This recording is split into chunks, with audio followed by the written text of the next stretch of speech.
Madame la Présidente, chers tous, mais ne me tentez pas, chers collègues, ne me tentez pas. Permettez-moi à nouveau de remercier effectivement Monsieur le Président de la Commission des Finances, Monsieur le rapporteur général, Madame la Ministre, vous m'avez pas donné du cher Jean-Philippe, j'étais un peu déçu, mais enfin écoutez, c'est pas grave. On passera quand même un bon week-end. Effectivement, nos collaborateurs, les administrateurs, le personnel de l'Assemblée qui nous a accompagnés pendant ces 125 heures de travail.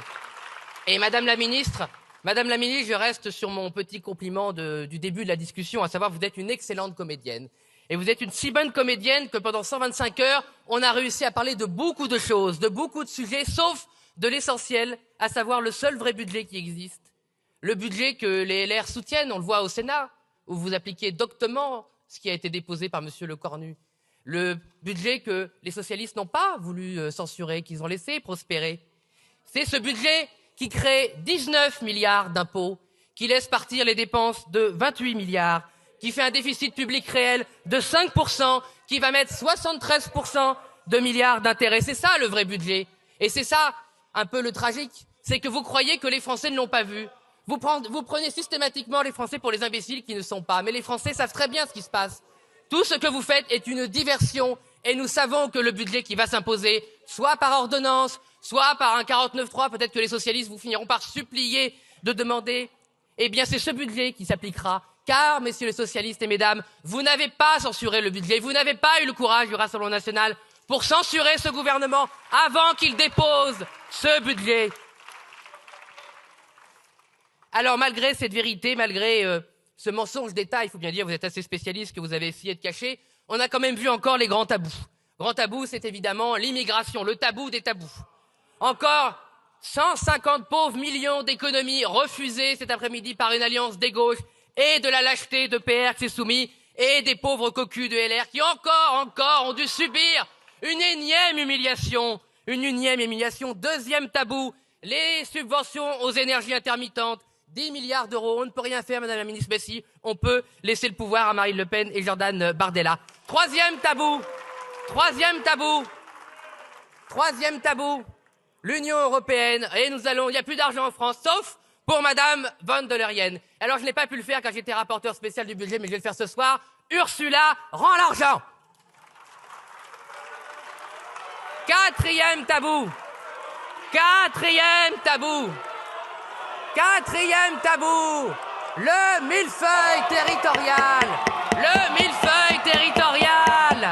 le millefeuille territorial. Qui est en fait une forme de clientélisme.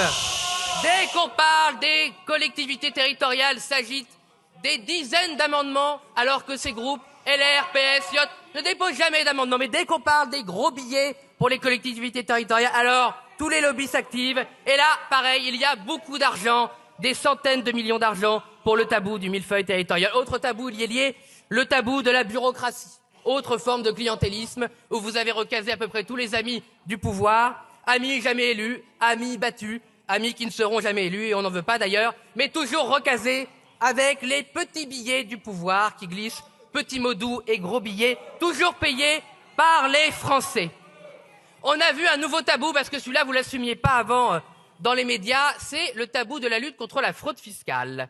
Alors, c'est vrai que c'est difficile de faire campagne en disant qu'on va protéger la fraude fiscale, mais vous l'avez avoué, vous l'avez tous avoué, en refusant d'appliquer non pas une taxe, Monsieur le Président de la Commission des Finances, je regrette que vous soyez tombé dans le panneau du gouvernement sur ce sujet, mais une méthode de calcul qui permette d'empêcher les multinationales de ne pas payer l'impôt comme les TPE-PME françaises. Et alors, ce nouveau tabou a été soutenu par toute la presse oligarchique française qui, à force de mensonges répétés à court d'articles, de faux reportages, de fausses tribunes, ont prétendu que le Rassemblement national voulait augmenter les taxes. Nous n'avons jamais augmenté les taxes. Nous voulons la justice fiscale et nous voulons lutter contre la fraude fiscale, comme nous voulons lutter contre la fraude sociale. Il est hors de question de faire payer aux TPE, PME et aux ménages français les impôts de vos amis. Mais il est vrai que vous rendez toujours le service originel, à savoir l'oligarchie qui vous a fait élire. Donc, Ce budget ne sera pas voté. Personne ne votera ce budget d'ailleurs, tant vous en avez honte. Mais il est temps de partir. Il est temps de partir. Stop aux compromissions. Oui à la dissolution. Oui à Marine Le Pen. Oui à Jordan Bardella. Oui au Rassemblement national. Merci beaucoup, monsieur le député.